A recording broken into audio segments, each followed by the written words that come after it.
अच्छा सदीकी साहब, इसमें आज इसी इंटरव्यू में आपने एक सेंटेंस कहा कि अच्छा जई साहब जो हैं काबिल एहतराम है, सबके लिए, उनके साथ तो कोई भी मुज़ाकरात और वो करने के लिए तैयार है। दूसरी जानिब बैरिस्टर गौर की स्टेटमेंट है कि अचकजई साहब को तो नॉमिनेट किया है, मैंडेट दिया है सियासी क़यादत से बात करने के लिए इमरान खान साहब ने, तो वो जाएं मुज़ाकरात करें और फिर उसके बाद जो भी एजेंडा होगा उस तरह से आगे बढ़ा जा सकता है। अब पीटीआई में बिल्कुल एक कन्फ्यूजन है। एक तरफ वो कह रहे हैं सिर्फ आपको वो कठपुतली कह रहे हैं, एजेंट कह रहे हैं, फिर कह रहे हैं कि सिर्फ फौज से करेंगे, लेकिन उनके चेयरमैन ये कह रहे हैं।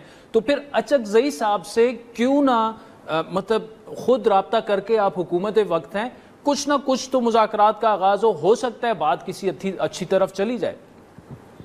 देखिए जी, बात अगर तो सियासी नौइयत के कुछ अक़दामात हैं जो मैंने अभी गुजारिश की, जो मियाँ साहब भी कह रहे थे, अगर तो इक़्तिसादी मामलात हैं, अगर कोई कानून साजी है, अगर आइन के अंदर कोई तरामीम हमने करनी है, सौ बिस्मिल्लाह, वो बैठें, वो पार्लियामेंट के अंदर मौजूद हैं। आज भी पार्लियामेंट में वो बैठते हैं, बहस करते हैं, अपनी राय देते हैं, कानून साजी की हमायत करें या मुखालफत करें, अपना किरदार अदा कर रहे हैं।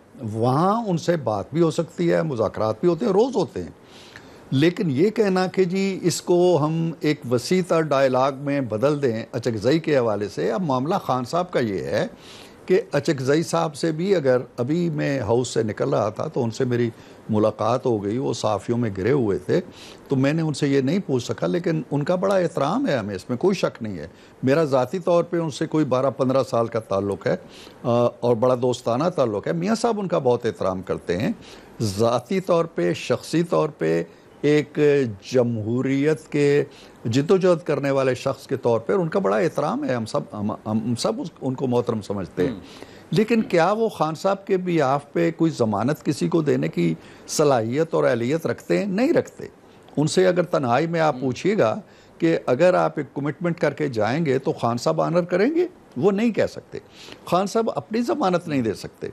आप देखिए, जब हमने 2022 में इलेक्शन तय कर लिए और इनकी टीम ने भी हमारे साथ बैठ के ये तय कर लिया जी कि हाँ ठीक है, हम इलेक्शन हो जाएंगे, खुश खुश चले गए।